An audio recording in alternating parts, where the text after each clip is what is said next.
94.3 my FM પર Sunday special show એક મુલાકાત અને અત્યારે જેમની સાથે મુલાકાત કરવાના છે આઈ મસ્ટ સે સુરતમાં કોઈને પણ ઇન્સ્યોરન્સ લેવો હોય તો એમનું જ નામ યાદ આવે કારણ કે છેલ્લા 13 વર્ષથી જનરલ ઇન્સ્યોરન્સ હોય લાઈફ ઇન્સ્યોરન્સ હોય કે કોઈ પણ ઇન્સ્યોરન્સ હોય આપણી સાથે હાજર હોય છે ઇન્સ્યોરન્સ ગુરુ એવા અત્યારે મારી બાજુમાં બિરાજમાન છે. સલામ સુરત.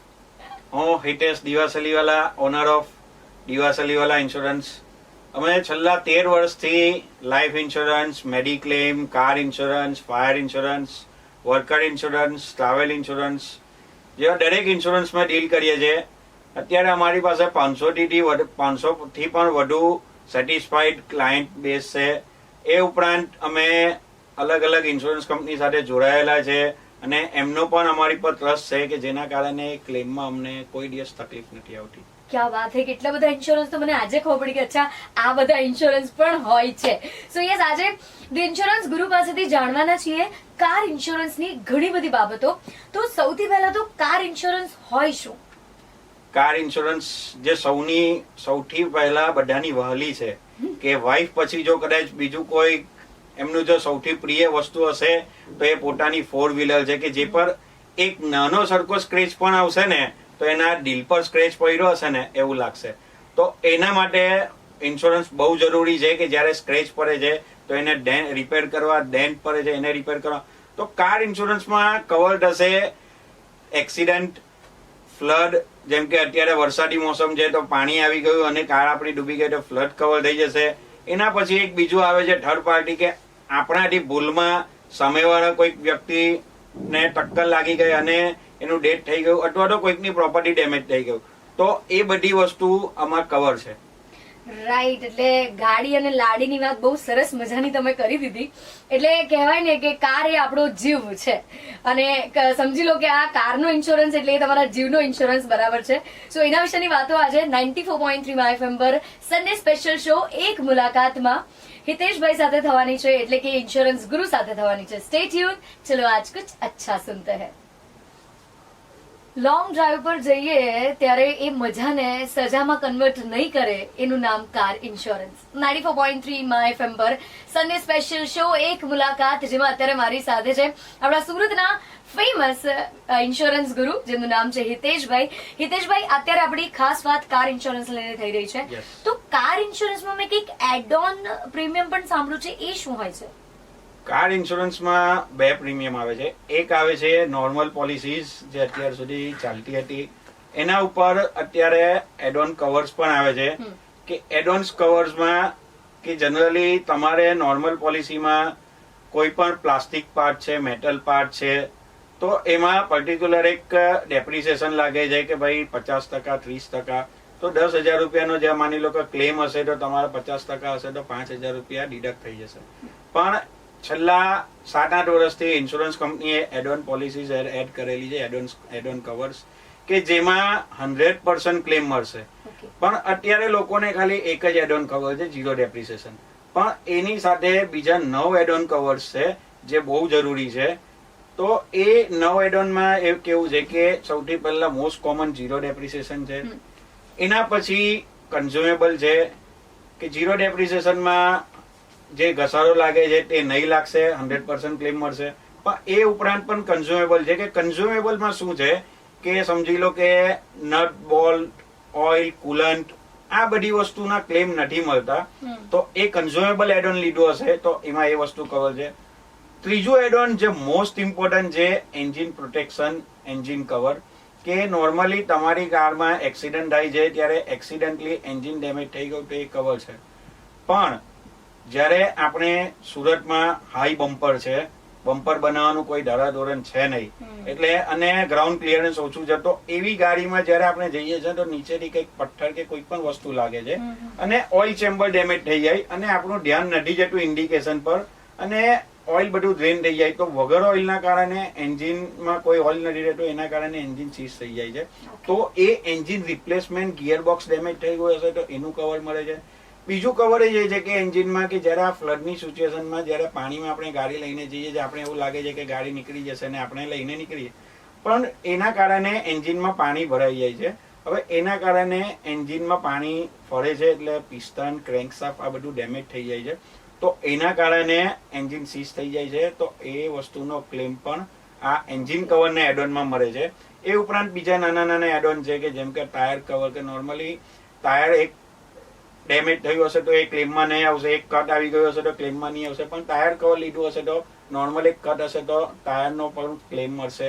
એ ઉપરાંત આવે છે કે રિટર્ન ટુ ઇનવોઇસ. જનરલી આપણે જ્યારે ટોટલ લોસ થાય છે અને ગાડી ચોરાઈ જાય તો આપણે જે આઈડીવી જે ગાડીની કિંમત લાવી દે તે ક્લેમમાં મળે, પણ રિટર્ન ટુ ઇનવોઇસમાં તમારી જે ઇનવોઇસ વેલ્યુ તમારી છે તો એ ટોટલ લોસ અને લોસ થેફ્ટના ક્લેમમાં તો એ રિટર્ન ટુ ઇનવોઇસમાં ઇનવોઇસ વેલ્યુ મળશે. પછી કી કવર, આજે કેટલી હાઈ એન્ડ ગાડીઓ એવી છે કે જેના કી 20,000 થી લઈને 35,000 રૂપિયાની આવે છે કે જેમાં ચીપ લાગેલી છે, તો એવા કેસીસમાં કી કવરમાં કી લોસ થઈ જાય છે તો કી બનાવવાનો ખર્ચો ઇન્સ્યોરન્સ કંપની આપે છે.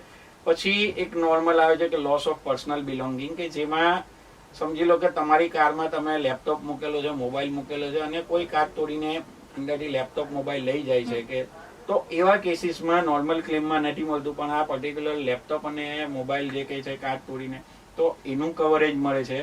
અને એના પછી આવે છે એક રોડ સાઇડ આસિસ્ટન્સ, કે જેમાં રસ્તે તમારી ગાડી બંધ થઈ ગઈ છે, ટોઈંગ કરવાની જરૂર છે પંક્ચર પર, તો એ વસ્તુ કવર છે.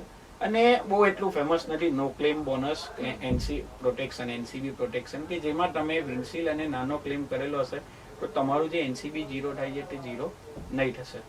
માય ગોડ, એટલે જોવા જઈએ તો કશું જ બાકી નથી, બધું જ કવર થઈ જાય છે. સો આમ પણ આપણે સુરતીઓ છે ને ટ્રેન બસ મૂકીને નહીં, આપણને આપણી ગાડી જ સારી, એટલે દૂર દૂર એડવેન્ચરસ રાઇડ પણ કરતા હોઈએ છીએ. તો આઈ મસ્ટ સે કે તમારું એ ટાઈપનું ટ્રાવેલિંગ છે તો you must have this add on, no additional benefit. બાકી આગળ ઘણી બધી વાતો કાર इंश्योरेंस ने लेने इंश्योरेंस गुरु સાથે થતી રહેશે. સલામ સુરતમાં, સ્ટે ટ્યુન. ચલો આજ કુછ અચ્છા સુનતે હૈ. 94.3 માય એફએમ પર સન્ડે સ્પેશિયલ શો એક મુલાકાત, અને અત્યારે જેમની સાથે આપણી મુલાકાત થઈ રહી છે એ આપણા સુરતના ઇન્સ્યોરન્સ ગુરુ, યસ, હિતેશભાઈ દિવાસડીવાળા અત્યારે આપણી સાથે છે. અને કાર ઇન્સ્યોરન્સને લઈને આઈ એમ શ્યોર કેટલી બધી બાબતો છે જે તમને નહીં ખબર હતી મારી જેમ, અને હવે ખબર પડી રહી છે. એમાંની એક ખાસ વાત મેં નોટિસ કરી છે હિતેશભાઈ, કે અમુક જે પ્રીમિયમ કાર્સ છે, મોડલ્સ છે, એના ઉપર કંઈક ઇન્સ્યોરન્સના પ્રીમિયમ પર પણ ડિસ્કાઉન્ટ અપાતું હોય છે. જેમ કે તમારી જ બ્રાન્ડ છે એ લગભગ 75% જેટલું ડિસ્કાઉન્ટ કંઈક આપે છે અમુક કાર્સ ઉપર. ને ઓનલાઈન પણ પાછા અમુક પોલિસીસ જોવા જઈએ તો પ્રીમિયમ પણ ઘણા ઓછા હોય છે, સસ્તી પડતી હોય છે. તો એ કયા પ્રકારનો ભરોસો, લાઈક એ સસ્તું પડે તો એ લેવું કે પછી એમાં ભેરવાની વાત છે? What is it actually? C, premium discount આપે છે ડિપેન્ડિંગ ઓન કંપનીને એ મોડેલમાં અત્યાર સુધી કેટલો ક્લેમ એક્સપિરિયન્સ થયો છે એના ઉપર કંપની 75 થી 80-85% સુધી પણ ડિસ્કાઉન્ટ જઈ શકે છે. અને બીજી વાત જે તમે કીધી કે ઓનલાઈન પોલિસીસ જે લોકો માને છે કે સસ્તી હોય છે જ્યારે કમ્પેર કરે છે, તો એ રિયલમાં ટ્રુથ નથી. રીઝન કે જ્યારે તમે ઓનલાઈન પોલિસી કમ્પેર કરો છો ત્યારે તમે ખાલી નીચે પ્રીમિયમનો પોર્શન જોશો, પણ જ્યારે પોલિસી લેવામાં આવે છે ત્યારે બહુ બધા ફેક્ટર મેટર કરતા હોય છે. કે એક તો ગાડીની કિંમત, તો સૌથી પહેલા તમારે એ વસ્તુ જોવાની જરૂર છે કે તમારું પ્રીમિયમ જે છે તો એ કેટલી ગાડીની કિંમત લઈને, કારણ કે જ્યારે ઓનલાઈન વાળા હોય છે ત્યારે એ લોકો મિનિમમ આઈડીવી પર ગાડીની કિંમત પર પ્રીમિયમ આપતા હોય છે, એટલે તમે નીચેનો પોર્શન જુઓ છો પ્રીમિયમનો, પણ જ્યારે ઉપર એની આઈડીવી ઓછી થઈ ગયેલી હોય છે એટલે તમને પ્રીમિયમ કદાચ 2-4 હજારનો ફરક પડે, પણ જ્યારે એ ક્લેમ આવશે ત્યારે એ આઈડીવી તમને ઓછી મળશે. બીજી વસ્તુ કે કેટલીક વાર તમે ક્લેમ લીધો હોય છે અને એનું એનસીબી તમે એ એનસીબી લઈને પ્રીમિયમ આપે છે એટલે પણ ફરક પડે છે, પણ જ્યારે તમે ક્લેમ લીધો હશે તો તમારું એનસીબી 0 થઈ જાય છે. અને જો તમે ખોટી રીતે પોલિસી લીધી હશે તો એ નો ક્લેમ થવાના ચાન્સીસ પૂરેપૂરા છે.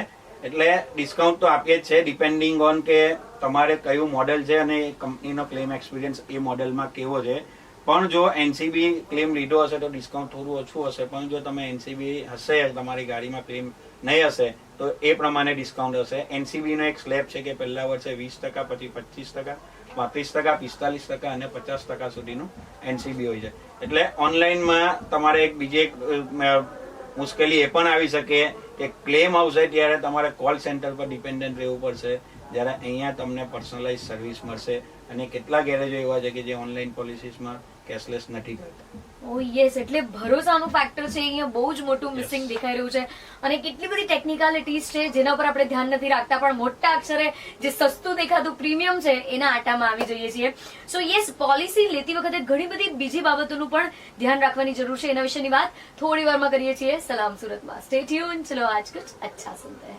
94.3 માય એફએમ પર સન્ડે સ્પેશિયલ શો એક મુલાકાત, અને આજે જે મુલાકાત છે સુપર સ્પેશિયલ છે. એનું રીઝન છે આજે મારી સાથે જોડાયા છે ઇન્સ્યોરન્સ ગુરુ મિસ્ટર હિતેશ દિવાસરીવાલા, અને એમની સાથે આજે કાર ઇન્સ્યોરન્સ જે બધાને જ બહુ વહાલ્યો હોય છે, કારણ કે બહુ બધી મેટર કવર કરે છે, બહુ બધા આપણા પૈસા બચાવતો હોય છે. પણ જ્યારે ઇન્સ્યોરન્સ લેવા જઈએ ને ત્યારે પેલા જે એજન્ટ્સ છે આમ બહુ મોટી બહુ સરસ વાતો કરે, ને જ્યારે ક્લેમનો સમય આવે ને ત્યારે બધી વાતો મોટી ખોટી પડતી દેખાય. તો એટલે જ કહું છું કે એના માટે પણ બહુ પ્રોપર વ્યક્તિ પાસે ઇન્સ્યોરન્સ લેવું બહુ જરૂરી છે. અને એટલે જ ઇન્સ્યોરન્સ ગુરુ પાસેથી આપણે આજે આટલી બધી ટિપ્સ લઈ રહ્યા છીએ. એમાં જાણીએ કે પોલિસી લેતી વખતે અને ક્લેમ કરતી વખતે કઈ બાબતોનું ધ્યાન રાખવાનું, કેટલા પ્રિકોશન્સ લેવાના. જનરલી બહુ બધી વસ્તુ ધ્યાનમાં રાખવાની હોય છે, પણ કેટલાક એવી વસ્તુ છે કે જે ક્લેમના ટાઈમે તમારે ધ્યાન રાખવાની જરૂરી છે. અને પોલિસી લેતી વખતે પણ તો જે કોમન વસ્તુ છે કે સૌથી પહેલા તો એનસીબી કે નો ક્લેમ બોનસ. જો તમે ક્લેમ લીધો હોય તો તમારા જેની પાસે પણ પોલિસી લેતા હશો એમને એકવાર ડિક્લેર કરો કે સાહેબ આપણે ક્લેમ લીધેલો છે. જો તમને એવું લાગતું હશે કે ભાઈ હું કઈ નહીં કહું ને નહીં ખબર પડે, જે દિવસે ખબર પડે જ છે, કારણ કે એ લોકો પોર્ટલમાં ચેક કરે છે, તો એના કારણે તમારો 5,000 રૂપિયાનો ક્લેમ હશે કે 5 લાખનો ક્લેમ હશે, ટોટલ એ ક્લેમ રિજેક્ટ થઈ શકે છે. તો આ બહુ ઇમ્પોર્ટન્ટ છે કે એનસીબી તમારું ડિક્લેરેશન પ્રોપર હોવું જોઈએ. એના પછી ગાડીની કિંમત તમારી પોલિસીમાં કેટલી લીધેલી છે. જનરલી લાસ્ટ યરની પોલિસીથી 10% માઇનસ થતી હોય, પણ લોકો પ્રીમિયમ ઓછું કરવા માટે અને આ આઈડીવી ઓછી કરી દે. બીજી વસ્તુ આવે છે કે તમારું એક્સેસ કેટલું લાગે. જનરલી 1500 સીસીની ગાડીમાં 1000 રૂપિયા ડિડક્ટ થતા હોય અને 1500 ની ઉપરની સીસીમાં 2000 ડિડક્ટ થતા હોય. પણ કેટલાક એજન્ટો પ્રીમિયમ ઓછું કરવા માટે એમાં 5000 10,000 રૂપિયાનું એક્સેસ નાખી દે છે, એટલે કે જયારે તમારો ક્લેમ આવે તો સીધા 5000 રૂપિયા અને 10,000 રૂપિયા કપાય. તો આ એક મહત્વનું છે. બીજી વસ્તુ કે જયારે થર્ડ પાર્ટી ક્લેમ આવે છે ત્યારે પોલીસમાં શું લખાવવું, પોલીસ એફઆઈઆર કમ્પલસરી છે તો કઈ વસ્તુ લખાવી, કઈ રીતના મેન્શન કરાવી, આ એકવાર કન્સલ્ટ કરીને કરવા. કારણ કે પોલીસ વાળા તમને કહી દેશે કે ભાઈ આ લખી દો તે લખી દો, પણ બહુ ઇમ્પોર્ટન્ટ છે તમારા એફઆઈઆર ના શબ્દોને ઇન્સ્યોરન્સ કંપની આગળ ધ્યાનમાં લેશે. ત્યાર પછી જયારે હાઈવે પર કે કોઈ પણ જગ્યાએ મેજર એક્સિડન્ટ થાય છે તો બને ત્યાં સુધી સ્પોટના ફોટા લો. સ્પોટના ફોટા નજીકથી નહીં, પણ એ રીતના લો કે જેમાં તમારું ક્લિયર લોકેશન આવે, સામેવાળા ગાડીનું પણ લોકેશન ક્લિયર મેન્શન થાય કે આ જગ્યા ઉપર થયેલું, આજુબાજુનું લોકેશન આવી જાય. બીજી વસ્તુ તમારી કારની નંબર પ્લેટ આવે, સામેવાળાની નંબર પ્લેટ આવે, એ રીતના ક્લિયર ફોટો લો. જેના બને ત્યાં સુધી એલ શેપમાં લેવાતો હોય તો એલ શેપમાં લો. બીજી વસ્તુ કે જયારે તમારી ગાડીમાં કંઈક નુકસાન થયું અને કંઈક વસ્તુ તૂટી ગઈ તો તમને એવું લાગે કે હવે તૂટી ગયો અને મારે ગજવામાં રાખીને મારી પાસે સાચવવાની જરૂર નથી. પણ આ બહુ ઇમ્પોર્ટન્ટ વસ્તુ છે કે એનો તૂટેલો અવશેષ તમારી પાસે રાખો, કારણ કે કોઈ પણ ઇન્સ્યોરન્સ કંપનીના કોઈ પણ ક્લેમમાં મિસિંગ પાર્ટ કવર નથી. એના કારણે તમારા ક્લેમમાં પ્રોબ્લેમ આવી શકે જો તમે મિસિંગ પાર્ટ ત્યાં મૂકીને આવી ગયા તો. એના પછી જે છે નેમ ટ્રાન્સફર, જે આપણે આળસમાં રહી જાય છે કે તમે સેકન્ડ હેન્ડમાં કોઈની પાસે કાર લીધી અને નેમ ટ્રાન્સફર નથી કરાવતા, તો 15 દિવસમાં નેમ ટ્રાન્સફર કરાવવું જરૂરી છે. જો તમારા આરસી બુકમાં નેમ ટ્રાન્સફર થઈ ગયું હશે ને ઇન્સ્યોરન્સમાં 15 દિવસની અંદર નેમ ટ્રાન્સફર નહીં થયું હશે તો તમારો ક્લેમ નો ક્લેમ થશે, એટલે કે રિજેક્ટ થઈ શકે છે. બીજું, નેમ ટ્રાન્સફર કેસીસમાં કેવું છે કે જયારે ઘરમાં કોઈક વ્યક્તિના નામે પોલિસી હોય છે અને એના કાર હોય છે અને એનું ડેથ થઈ જાય તો આપણે એનું નેમ ટ્રાન્સફર નથી કરાવતા એના વારસદારના નામે. તો આ પણ જો 90 દિવસની અંદર તમે વારસદારના નામે નામ ટ્રાન્સફર નહીં કરાવેલું હશે તો તમારો ક્લેમ રિજેક્ટ થઈ શકે છે. અને બીજી સૌથી ઇમ્પોર્ટન્ટ વસ્તુ એનસીબી લોક લેટર, જે અમે મેક્સિમમ લોકોને બેનિફિટ અપાવીએ છીએ કે જયારે તમારી કાર કોઈ કાર છે તેમાં તમે 5 વર્ષ કે 4 વર્ષ ક્લેમ નથી કરેલો તો એનું જે બોનસ છે તે તમને જયારે તમે નવી કાર લો છો ત્યારે એ તમને બેનિફિટ, સેમ બેનિફિટ તમને મળે. કન્ડિશન એ હોય છે કે તમારે એ નામે જ કાર લેવી પડે અને એ જે તમારે પ્રોસેસ કરવાની હોય લોક લેટર કરાવવાની, એનસીબી રિઝર્વેશન લેટર જે ઇન્સ્યોરન્સ કંપનીમાંથી નીકળે, અને એકવાર તમે એ લેટર કરાવી લીધો પછી 3 વર્ષમાં ગમે ત્યારે તમે કાર લો છો કે તમારે એક્ઝિસ્ટિંગ કોઈ કારમાં એ એનસીબી ટ્રાન્સફર કરાવી શકો છો. પણ જનરલી આ બેનિફિટ બહુ ઓછા એજન્ટો માર્કેટમાં આપે છે અને કન્વિન્સ કરે છે, એટલે સમજાવે છે. તો આ બધા પ્રિકોશન્સ છે જે લેવાની બહુ જરૂરી છે. માય ગોડ, એટલે આઈ એમ શ્યોર આટલી બધી ટેકનિકલ વાતોમાંથી તમને એટલું સમજાઈ ગયું હશે કે ઇન્સ્યોરન્સ લેવો તો ઇન્સ્યોરન્સ ગુરુથી, કારણ કે 13 વર્ષનો અનુભવ, એટલે એમને અત્યાર સુધી એટલા બધા ક્લેમ પણ કર્યા છે, એટલા બધા લોકોની પ્રોબ્લેમ સામે આવી છે કે પેલું કહે ને અનુભવથી બહુ બધું શીખ્યા છે. સો એટલે જ કહેવાય રહ્યું છે કે કોઈ પણ ઇન્સ્યોરન્સ લેવો છે એમની પાસે આવો અને તમારી કાર ફાઇન રહે, તમારી જર્ની સરસ રહે, હેપી ટ્રાવેલિંગ, પણ કાર ઇન્સ્યોરન્સ પણ બહુ જ જરૂરી છે. જતા જતા મેં સાંભળ્યું છે કે હિતેશભાઈ ઇન્સ્યોરન્સના ગુરુ તો છે જ, એમને મ્યુઝિક સાથે પણ બહુ લગાવ છે. આજે જયારે માય ફિલ્મના સ્ટુડિયોમાં બેઠા હોઈએ ત્યારે અહીંયા આવેલી કોઈ પણ વ્યક્તિ એક એમની ફેવરિટ 2 લાઈન ગુનગુનાવે નહીં ત્યાં સુધી હું અહીંયાથી જવા નથી દેતી. તો તમારું એક સોંગ થઈ જાય તમારા અવાજમાં, ખાલી 2 લાઈન. हो अगर कभी कोई गम तो बिल्कुल न तुम घबराना, ताररररम ताररररम ताररररम ताररररम, बस रहे यकीन ये तुमको खुशियों को तो है आना, ताररररम ताररररम, रात है तो सवेरा भी होगा. ક્યા વાત હે. જો બસ તમને પણ એ જ કહેવાય રહ્યું છે કે કોઈ પણ ગમ હોય એમની પાસે તમે જઈ શકો છો, બધા જ સોલ્યુશન અહીંયા મળી જશે. સ્ટે ટ્યુન, ચલો આજ કુછ અચ્છા સુનતે હૈ.